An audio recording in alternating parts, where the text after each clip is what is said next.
Welcome to our Ask the Expert video series. I'm Colleen Miller. I'm the director of the Disability Law Center of Virginia. The Disability Law Center of Virginia is the Commonwealth's designated protection and advocacy system. We're here to promote and protect the rights of people with disabilities throughout the Commonwealth. One of the ways that we do that is through education and outreach about disability rights issues. So this is your chance to ask the expert. Let's ask the expert about effective communication. Thank you so much for setting up this meeting today. We've been getting a lot of calls lately from people who are deaf or hard of hearing who are not receiving effective communication when they go to appointments. I was told that you had some questions and hopefully I have some answers. Can you give me an example of some of the calls you've been getting? I'll give you one we get fairly frequently. Someone who's deaf has gone to make a doctor's appointment and the doctor's office says that they have to bring their own interpreter. That doesn't sound right. No, that isn't right at all. The Americans with Disabilities Act, or the ADA, requires that a person be provided with effective communication. Now, that doesn't always require an ASL or American Sign Language interpreter, but it does require effective communication. For example, do you remember Joni, who used to work here? Oh, sure. You may recall she never used a sign language interpreter. That's right. She lip read around the office during the week for routine communication. She wrote when it was important or legal, and when we had staff meetings, there was someone who transcribed the conversation into the computer. If she could lip read, why would she have the transcriber? That's called real-time captioning, and real-time captioning is considered an auxiliary aid or service under the ADA. Joni couldn't see everybody's mouth at the staff meeting, and sometimes more than one person was talking. With more formal settings, she preferred to have the accommodation, even if she didn't need it in everyday conversation. So you're saying an interpreter is not always the required accommodation? That's correct. What's required is that the person be provided communication that is effective for them. So what do we tell the client who demands an interpreter? Well, some people can only communicate effectively with a sign language interpreter. Others might use real-time captioning, like Joni, and other people use what's called a qualified note taker, written materials, and there are other accommodations that might be considered effective, given individual circumstances. Well, I have a question. I've heard that American Sign Language is not actually based on written English. I thought you just spelled out the words. Spelling out the words is called fingerspelling, and that is a part of sign language. You need to think of ASL as a foreign language. It's just as complicated, and a sign might mean a letter, it might mean a word, it might stand in for a whole sentence. Again, it comes down to what's effective for that person in the situation that they're in, based on the nature, length, complexity, and context of the appointment.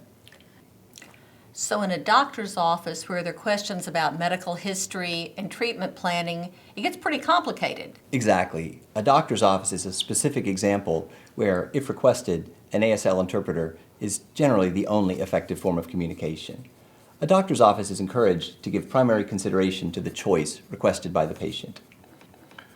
But why wouldn't a family member, like a parent or a child, be acceptable if they can sign? They can be if that's what the client wants. But if that's not what the client wants, there's three pretty good reasons that a doctor can't require the companion to interpret for the patient. First reason is the companion is probably not trained in the specialized vocabulary of a medical office. Secondly, they're not always impartial. They may put a spin on the news and not give the patient the information correctly. And the third reason, which is probably the most important, is it's a violation of the patient's privacy rights. If the patient is required to bring a friend or family member into a medical appointment, communications there are always personal and private.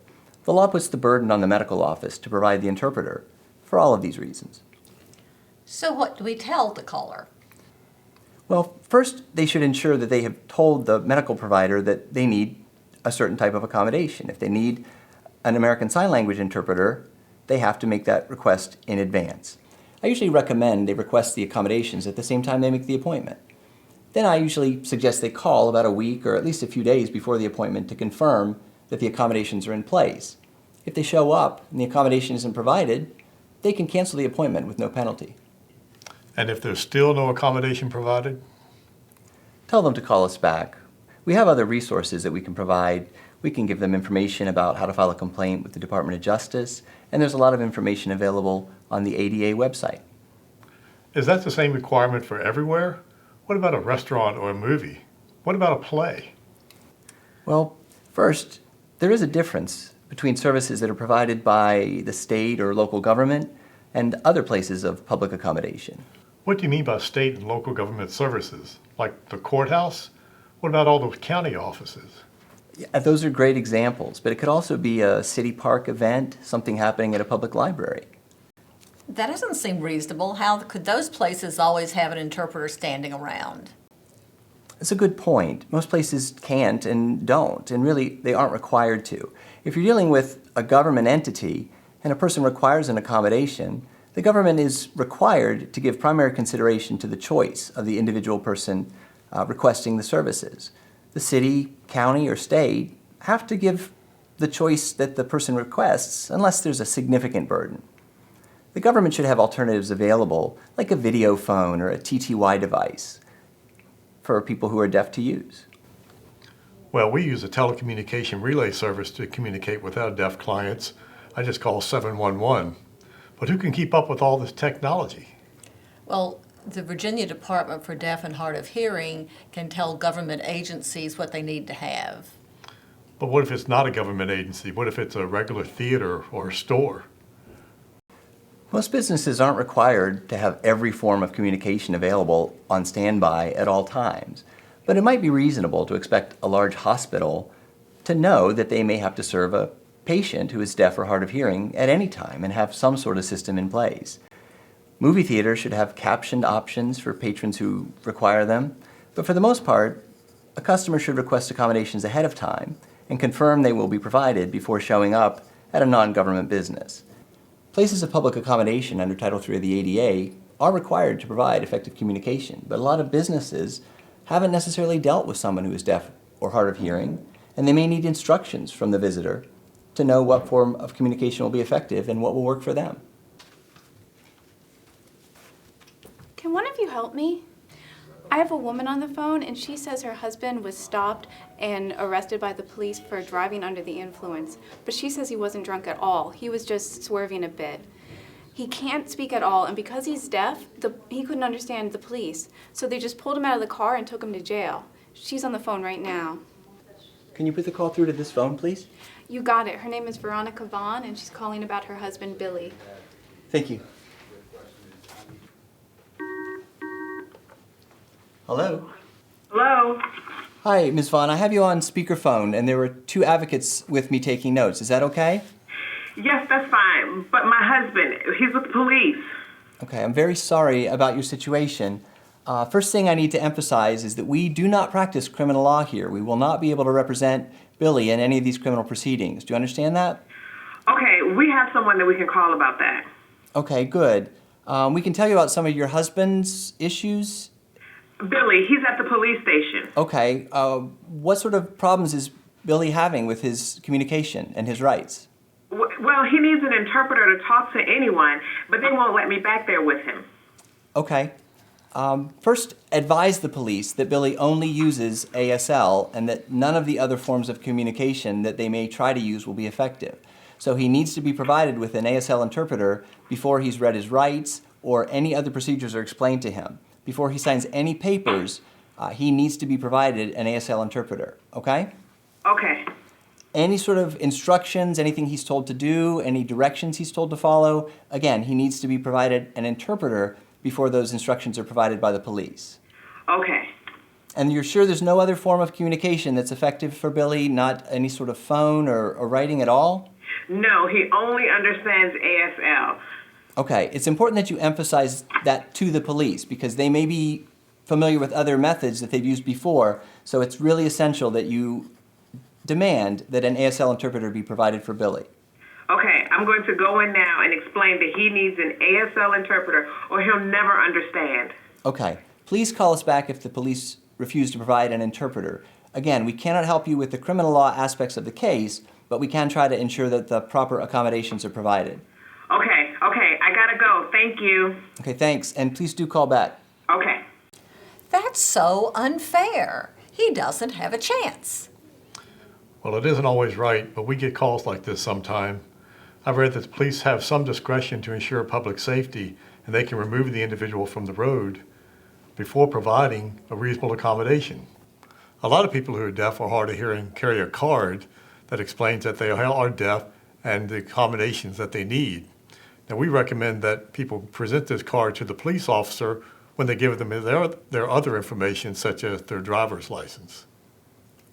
And sometimes people are handcuffed and the police put their hands behind their backs. So they're allowed to request that their hands be put in front of them so they can communicate.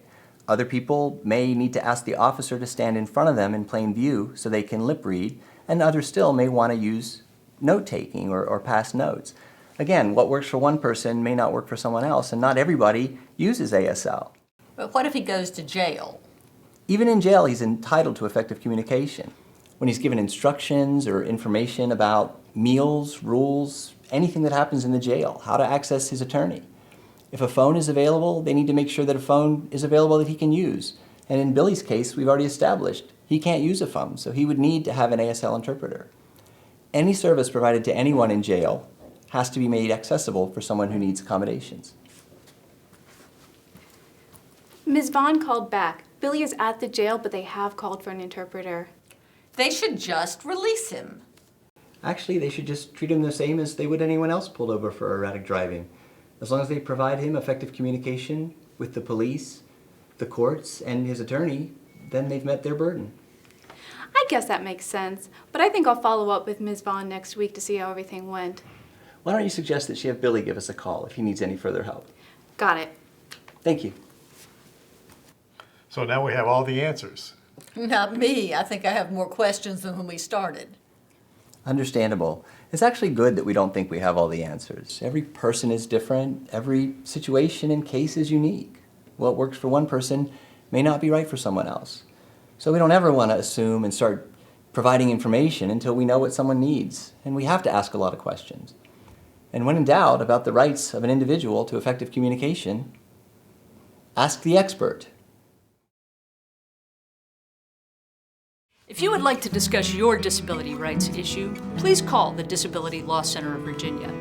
Our intake hours are Monday, Wednesday, and Friday from 8:30 to 4 p.m. You can call us at 1-800-552-3962, or you can email us at info@dlcv.org.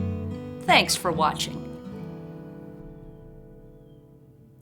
This video contains general information for educational purposes. This should not be considered legal advice. It is not a comprehensive statement of the law and may not reflect more recent legal developments. If you have specific questions concerning any matter contained in this video, or if you need legal advice, please consult with an attorney.